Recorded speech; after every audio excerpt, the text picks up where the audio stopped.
வணக்கம். கங்கனா ராவத்து கன்னம் 5 விரல் பதிந்த அளவுக்கு வீங்கிவிட்டது. இது தவறு என்று பேசுகிறார்கள். சரி, தவறுதான். அடித்தது தவறென்றால் அடிக்க தூண்டியது சரியா? ஒரு மாநிலத்தினுடைய மக்களுடைய போராட்டத்தையே களங்கப்படுத்தியிருக்காங்க. குறிப்பாக இந்த நாட்டை பாதுகாக்கக்கூடிய அந்த பெண்மணியின் தாயாரும் அந்த போராட்டத்தில் கலந்துருக்காங்க. அவர் தன் தாயை போராட்டத்தை கொச்சப்படுத்திய ஒரு நபரை வாய்ப்பு கிடைக்கும்போது நான் அறைந்தேன் என்று அந்த அம்மா கூறுகிறார்கள். அதாவது பேசியது இவர் குற்றம், அடித்தது அவர் குற்றம். ஆனால் கங்கனா ராவத்தினுடைய கண்ணெல்லாம் கலங்கெல்லாம் போகல.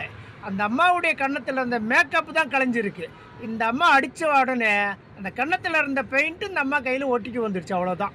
இதை பெருசுப்படுத்தி கண்ணம் கலங்கிடுச்சு, கண்ணம் வீங்கிடுச்சுன்னு பெரிய அளவு சொல்கிறீங்க. அப்போ அந்த ஒரு மாநிலமே பாதிக்கப்பட்டது, அது சரியா?